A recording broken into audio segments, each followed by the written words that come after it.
Hi friends, welcome to news pocket. మొత్తానికి Hamas లాంటి ఉగ్రవాద సంస్థకు 3 దేశాలు కలిపి ఫస్ట్ టైం చుక్కలు చూపించాయి. ఖతార్ ఇప్పటి వరకు హమాస్ ఉగ్రవాద సంస్థ వెనకుండి వారికి కొన్ని సహాయ సహకారాలు అందించింది. అటువంటి దేశం సైతం ఈసారి వీరికి ఏదో ఒక బుద్ధి చెప్తే తప్ప వీరు మారరు అనే పరిస్థితికి వచ్చేసింది. రీసెంట్గా ఖతార్లోని దోహాలో, అంటే ఆ దేశంలో ప్రధాన నగరమైన దోహాలో ఇజ్రాయెల్ వైమానిక దాడి జరిపింది. ఈ వైమానిక దాడి ఖతార్ అండ్ అమెరికాకు తెలిసే జరిగింది.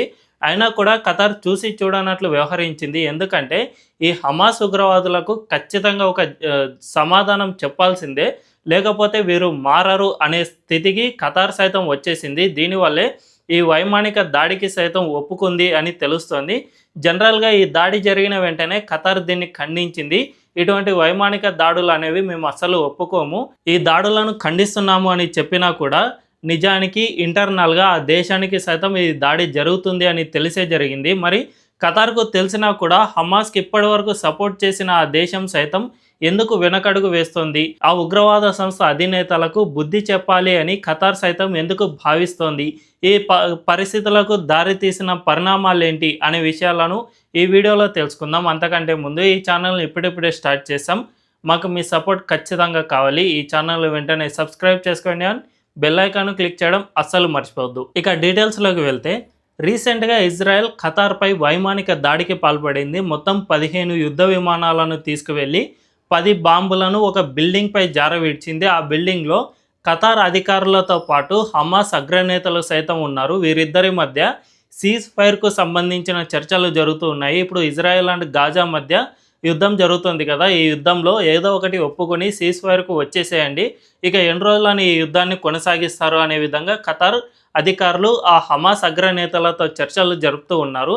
ఇటువంటి కీలకమైన సమావేశం జరుగుతున్న సమయంలో ఇజ్రాయెల్ వైమానిక దాడి చేసింది. ఈ దాడిలో ఎవరికి ఎటువంటి హాని కలగకుండా పక్కా ప్రణాళికతో దాడి చేసింది. అంటే వారికి హాని కలిగించడం కాదు, కానీ వారికి ఒక ఝలక్ ఇవ్వడానికి ఇజ్రాయెల్ ప్రయత్నం చేసింది. అందులో భాగంగానే ఆ పక్క బిల్డింగ్ను కూల్చేసింది, కానీ ఆ బిల్డింగ్ చర్చలు జరుగుతున్న చోట ఎటువంటి దాడిని చేయలేదు. దీంతో హమాస్ అగ్రనేతలకు ఒక ఝలక్ ఇవ్వడానికి అయితే ట్రై చేసింది.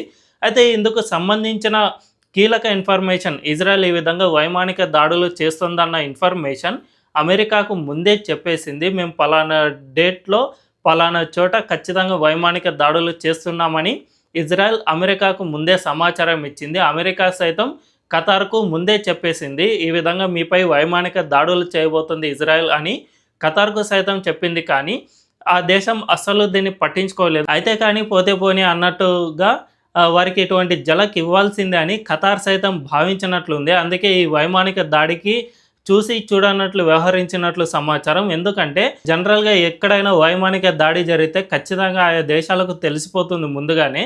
దాన్ని అడ్డుకోవడానికి ఇరాక్ దగ్గర చాలా ఫెసిలిటీస్ ఉన్నాయి. ప్రస్తుతం దాడి జరిగిన ప్రాంతం దోహాలో అత్యంత ధనికమైన ప్రాంతాల్లో ఒకటి. ఇటువంటి ప్రాంతాల్లో చాలా హై సెక్యూరిటీ ఉంటుంది. అంతేకాకుండా ఇక్కడ అమెరికాతో పాటు పలు దేశాలకు సంబంధించిన ఎంబసీలకు సైతం ఉన్నాయి. ఇటువంటి ఎంబసీలకు చుట్టుపక్కల ఖచ్చితంగా భద్రతా పరంగా చాలా కట్టుదిట్టమైన రక్షణ వ్యవస్థ ఉంటుంది. అంతేకాకుండా ఈ చర్చలు జరిగే బిల్డింగ్కు జస్ట్ 25 కిలోమీటర్లోనే అమెరికా వైమానిక స్థావరం ఉంది. ఇది మధ్యప్రాచ్య దేశాల్లో ఉన్న స్థావరాల్లో అత్యంత పెద్ద స్థావరంలో ఒకటి ఇది. సో అమెరికా వైమానిక స్థావరాలు ఉంది అంటే అక్కడ ఖచ్చితంగా నిఘా వ్యవస్థ మొత్తం పటిష్టంగా ఉంటాయి. కాబట్టి ఈ విధంగా వైమానిక దాడులు జరుగుతున్నాయి అంటే ఖచ్చితంగా తెలిసే అవకాశం ఉంటుంది. అంతేకాకుండా ఇజ్రాయెల్ యుద్ధ విమానాలు ఖతార్కు చేరుకోవాలంటే మధ్యలో సౌదీ అండ్ జోర్డాన్ దేశాలను దాటుకుని వెళ్ళాలి. ఈ 2 దేశాల గగనతలంపై యుద్ధ విమానాలు కనుక ప్రవేశిస్తే ఖచ్చితంగా వాటికి సమాచారం అందుతుంది. ఆ సమాచారాన్ని సైతం ఇరాక్కు షేర్ చేసుకునే ఉంటాయి. కానీ ఇరాక్ దీన్ని పట్టించుకోలేదు. ఎందుకు అంటే హమాస్ నేతలకు ఖచ్చితంగా ఒక బుద్ధి చెప్పడంలో భాగంగానే ఈ విధంగా లైట్ తీసుకుంది అని తెలుస్తున్నట్టు ఉంది. ఎందుకంటే హమాస్ అగ్రనేతలు ఇప్పుడు అసలు ఇటువంటి చర్చలకు ఒప్పుకోవడం లేదు. ప్రస్తుతం ఇజ్రాయెల్ గాజాలో జరుగుతున్న యుద్ధం వల్ల చుట్టుపక్కల ఉన్న దేశాలన్నీ తీవ్ర ఇబ్బందులను ఎదుర్కొంటూ ఉన్నాయి. మధ్యప్రాచ్య దేశాల్లో తీవ్ర ఆర్థిక ఇబ్బందులను ఆయా దేశాలు ఎదుర్కొంటూ ఉన్నాయి. ఇందులో ముఖ్యంగా ఇరాక్ సైతం ఇటువంటి ఇబ్బందులను ఎదుర్కొంటోంది. కాబట్టి ఈ యుద్ధాన్ని వీలైనంత త్వరగా ముగించాలి అని హమాస్ నేతలను కోరుతూ ఉంది. అంతేకాకుండా అమెరికా సైతం వీరిని పదే పదే కోరుతూ ఉంది. మీరు సీజ్ ఫైర్‌కు ఒప్పుకోవాలి. మేము కొన్ని నిబంధనలను సూచిస్తాం. ఇందులో ఇజ్రాయెల్ కూడా ఒక మెట్టు కిందికి దిగుతుంది కాబట్టి మీరిద్దరూ కూర్చొని చర్చలకు ఒప్పుకోవాల్సిందే అని అమెరికా సైతం ఒత్తిడి చేస్తుంది. అయినా కూడా ఈ హమాస్ నేతలు ఉగ్రవాద భావజాలంతో ఇజ్రాయెల్ పైకి యుద్ధానికే ముందుకు వస్తూ ఉన్నాయే తప్ప అసలు సీజ్ ఫైర్‌కు ఒప్పుకోవడమే లేదు. దీనివల్ల పెద్ద ఎత్తున గాజాలో ప్రజలు సైతం మరణిస్తూ ఉన్నారు. అయినా కూడా ఆ నేతలు పట్టించుకోవడం లేదు. తమ ఉగ్రవాద భావజాలమే ప్రధాన ఎజెండాగా ముందుకెళ్తూ ప్రజల ప్రాణాలను పణంగా పెడుతున్న పరిస్థితి నెలకొంది. దీంతో ఇరాక్ సైతం ఇక వీరితో లాభం లేదు, వీరికి ఒక బుద్ధి చెప్పాల్సిందే అని భావించినట్లుంది. అందుకే ఇజ్రాయెల్ వారిపై వైమానిక దాడి చేస్తాను అని అమెరికాకు ముందే చెప్పినా, అమెరికా సైతం ఇరాక్కు ముందే చెప్పినా కూడా దీన్ని అస్సలు పట్టించుకోలేదు. కనీసం అడ్డుకునే ప్రయత్నం కూడా చేయలేదు.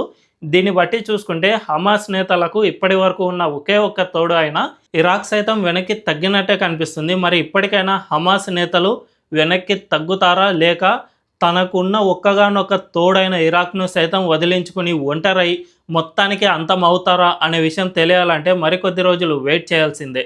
ఈ వీడియో కనుక మీకు నచ్చినట్లయితే ఖచ్చితంగా మా ఛానల్ను సబ్స్క్రైబ్ చేసుకోండి అండ్ బెల్ ఐకాన్ను క్లిక్ చేయడం అస్సలు మర్చిపోవద్దు. Thank you.